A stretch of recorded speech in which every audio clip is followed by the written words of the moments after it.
Hi there, thanks for watching my video. How are you tonight? I'm so excited to be coming to you. I say that every time because I love what I do and I love being able to share my life with you. I think that this is hands down the most vulnerable video I've ever made in terms of my story, and I just want you to know that I'm sharing my heart with you in this moment, and I feel a little exposed and vulnerable. But I'm here and I'm willing and I'm ready, and I love you, and I hope that you can learn from it. If you don't know who I am, my name's Geannie. I am a love transformation coach. I help women heal from infidelity and save their marriages. It is my passion to heal the world one heart at a time. And I want to talk about 3 mistakes I made after my husband's affair. The first one was that I felt like a total victim. I felt like I was completely powerless, and I felt that way for a really, really long time. And the truth of the matter was that I chose to stay, and that I chose to help raise his son. And hi Monica, how are you? I chose to, and I love seeing you. Thank you for saying hi. The truth is that I chose to stay with him because I loved him, because I believed in our marriage. I believed in the family we were creating and the vision that we had, that we always spoke about. We were high school sweethearts, and so we had all these dreams and all these plans, and I thought that it was still, that we were still completely on course to get there. And I knew that that nothing was impossible for God, and that if I believed and I did my healing journey, that our marriage could recuperate. But a part of me still felt like a victim for a really long time. I never took responsibility for my choice of deciding to stay, for my choice of deciding to be a mother to that child. And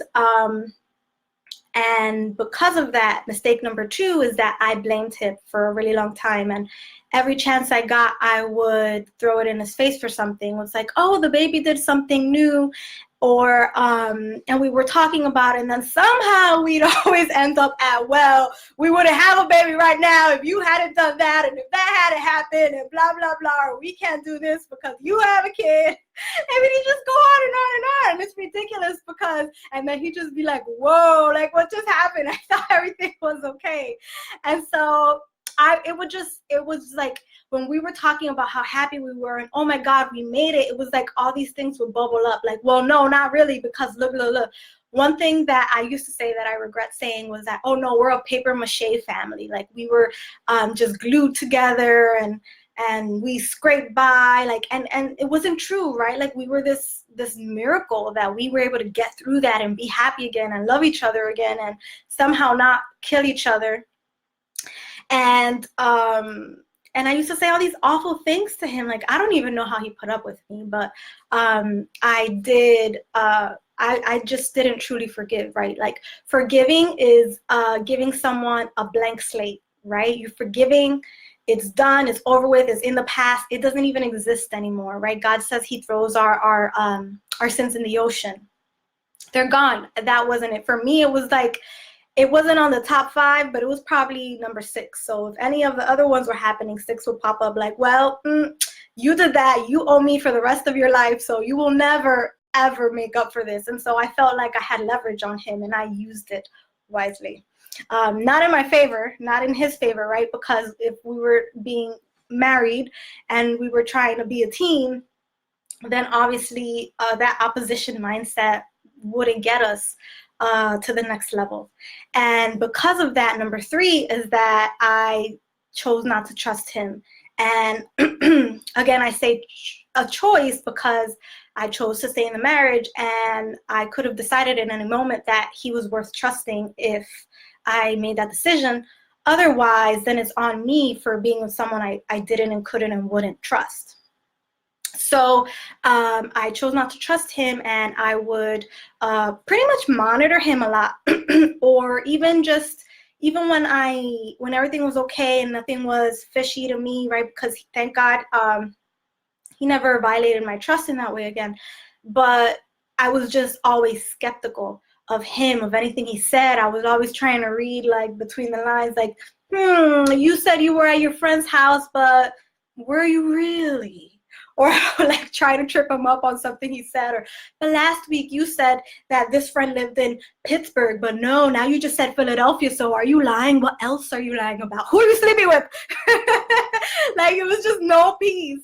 And even the little piece that we had was just murky, because it was never genuine for me.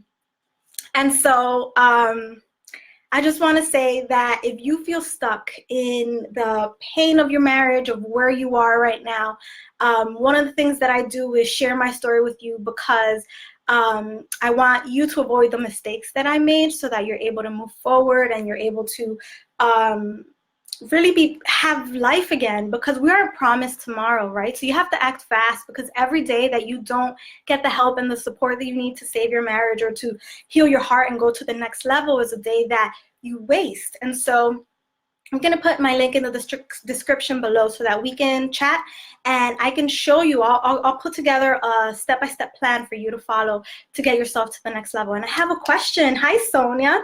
So Sonia says, how did you deal with a trigger? I started trusting my husband and he lied and I got triggered about the lie.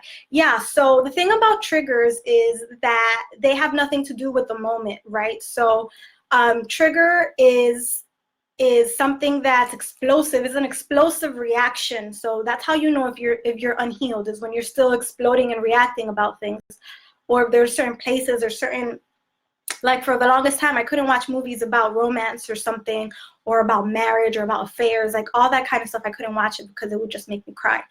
And so whenever you're still feeling those raw feelings, it has to do with your past, right? So you know that it's not about your husband's smoking.